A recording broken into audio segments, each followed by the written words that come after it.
So, hi guys! Kumusta na? So, ngayon guys, maiba naman ako.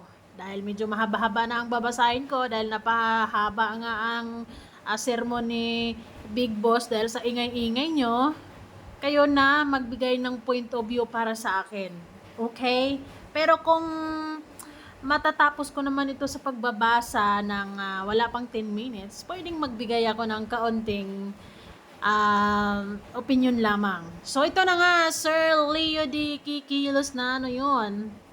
Nako, sino ang makakasuhan guys? Lagot.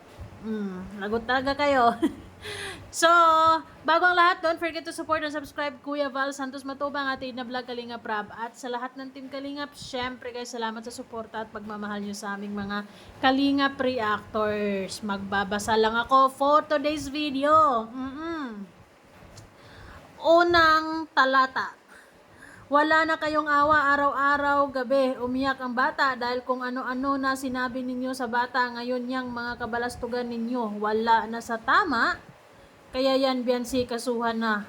Kasuhan nyo para malaman natin sinong tama at mali. Marami-raming kaso nito. Pangalawa, PM ninyo ako Bataliro Family para makunan ka ng statement sino yang dapat kasuhan ngayon. Makialam na ako. Ngayon ka tayo from Singapore. Mag-complain ka. Ako na mismo magastos lahat. Ay, pagpira ang labanan. Talo na ako agad dyan. So, pangatlo, sobra na kayo ha. Tingnan natin mga kabalastugan ninyo. Hindi nga ako nakialam dahil nag-aral yan. Pero ngayon, lagi ninyo tira dyan. Natin malaman. Dyan, lagi ninyo tira. Ano to, grade 1? Lagi ninyo tira dyan. Natin malaman pag yan complain sa inyo.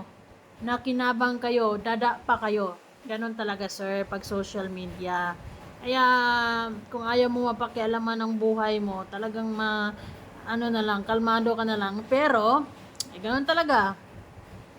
Hindi mo basta-basta hindi mo basta-basta ano ba yan? Ang tawag nun? Mapatikom ang bibig ng mga tao sa social media. 'Di ba?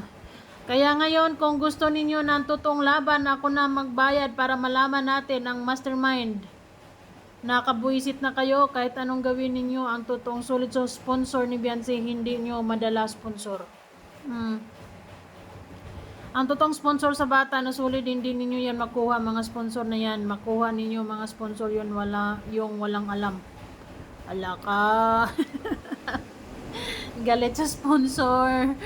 Wala akong pinapaboran, pero kung nakasuporta sa bata na yan, pero kung nakasuporta sa bata na yan, magpapasalamat ako nakasupport kayo sa bata na yan. Pero ginawa ninyo dyan, ninyo malalaman na ang totoo pag kasuhan kayo sa bata. Ako na yan. Wala akong pinapaboran, pero kung nakasuporta sa bata na yan, magpasalamat ako nakasupport kayo sa bata na yan. Pero ginawa nyo. Sobra na kayo ha? Tingnan natin mga kabalastugan ninyo. Hindi nga ako nangialam. Dahil nag-aaral yan. Pero ngayon, lagi ninyo tira dyan. Natin malalaman pag yan complain sa inyo na kinabang kayo, dada pa kayo. Sinamantala ninyo ang bata na walang ginawa sa inyo or sinabi na masama, kayo lang laging nagsabi na masama sa bata na yan. Ngayon, gusto na ninyong laban na totoo ha? Lahat ng kabalastugan ninyo, malaman din yan. So, ano masasabi nyo guys? Talagang may makakasuhan ba to? May makakasuhan nga ba? Ay, nakakatakot yung kaso eh. 'Di ba?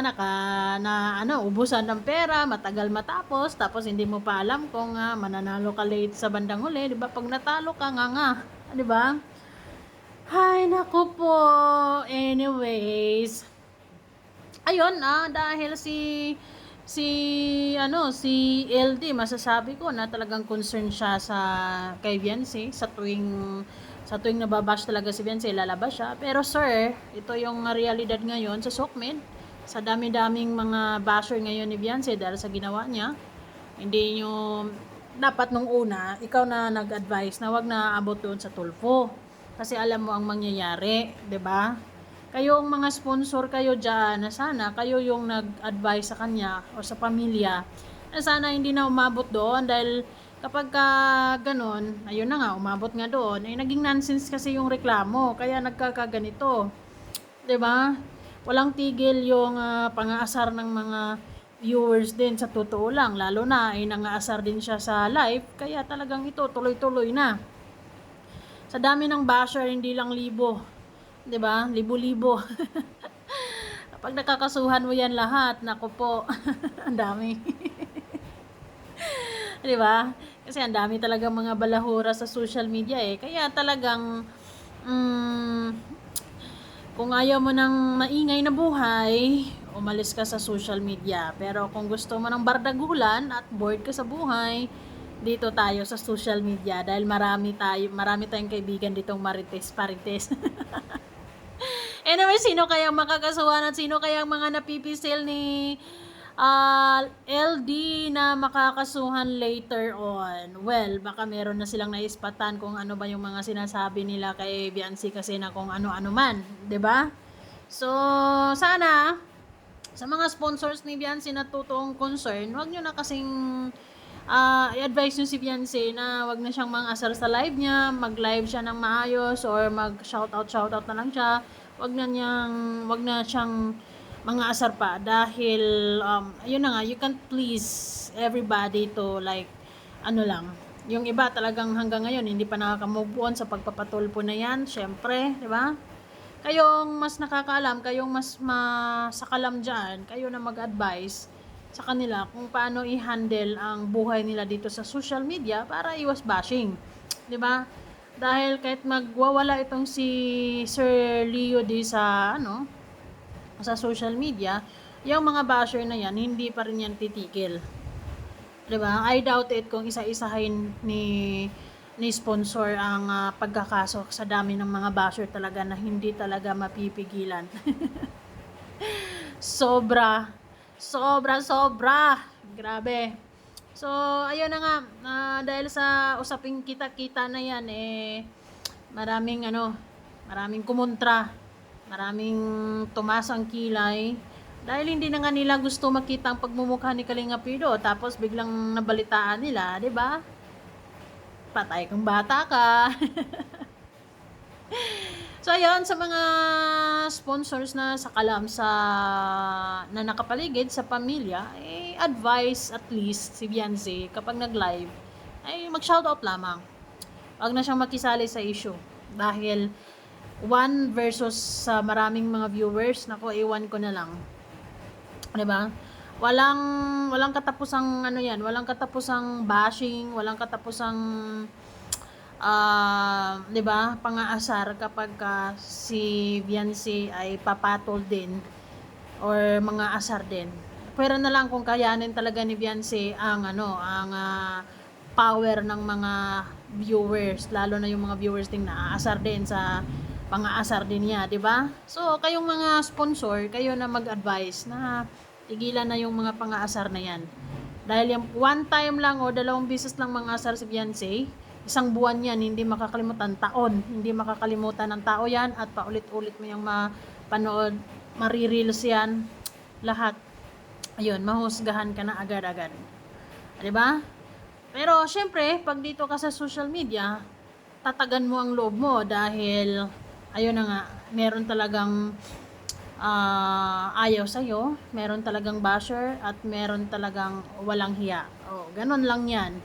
So, kayo, advise her na to wag na maging bully din, o focus na lang siya sa kung ano mang gusto niyang simulan sa channel niya, nang sa ganun ay magkaroon siya ng tahimik na buhay. Dahil kung mga asar siya, ewan ko na lang kung hanggang kailan matatapos ang awayan na to.